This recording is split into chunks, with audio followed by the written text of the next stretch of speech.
الله الرحمن الرحيم. تحية عالية وعالية جدا للعناصر الحاضرة معنا اليوم لتخليد الذكرى الأولى لتأسيس مجموعتنا.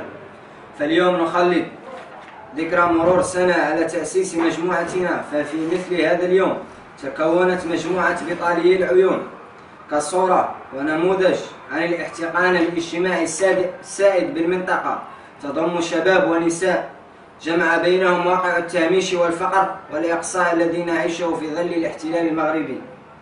فتحنا معركة نضالية في سبيل تحقيق أهدافنا المشروعة وما زالت متواصلة لحد الآن. قمنا فيها باستخدام العديد من الأشكال النضالية.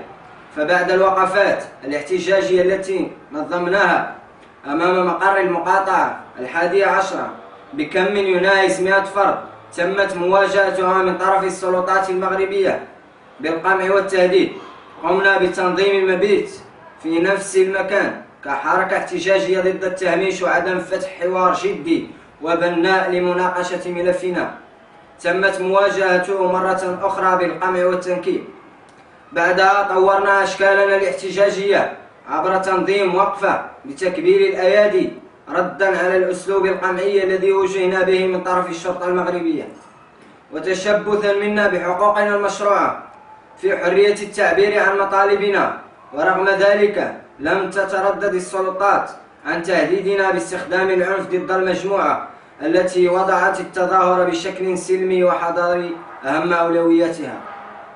وبعدما تم تضييق الخناق علينا ومنعنا من ممارسة حق التظاهر والاحتجاج، قمنا بتفعيل خطوة تصعيدية تتمثل في التخلي عن وثائق الهوية المغربية ورفع ملفنا إلى كل من يسمى ولاية العيون والمجلس البلدي وجهة العيون.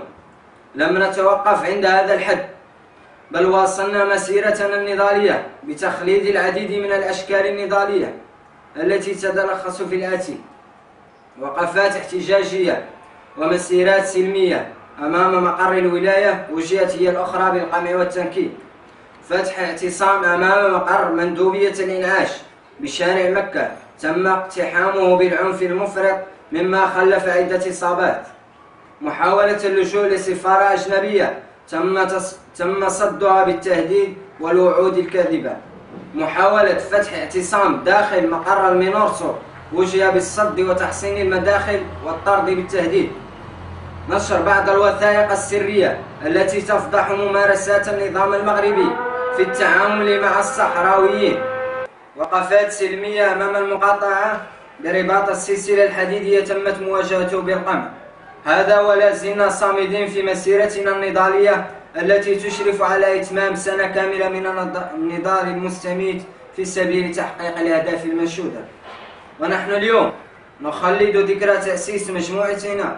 نتوجه بالتحية لمجموعة 13 التي أسقطت الجنسية المغربية بقليم مؤخرا، وكافة الأشكال النضالية التي يقوم بها الشعب الصحراوي بالمناطق المحتلة.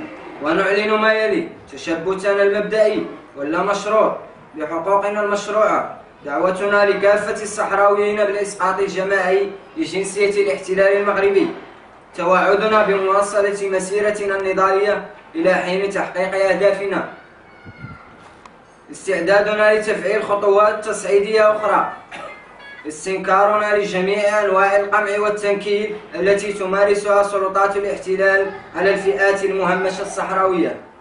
وفي الأخير نعلن تضامننا مع جميع المعتقلين الصحراويين القابعين في سجون الاحتلال المغربي.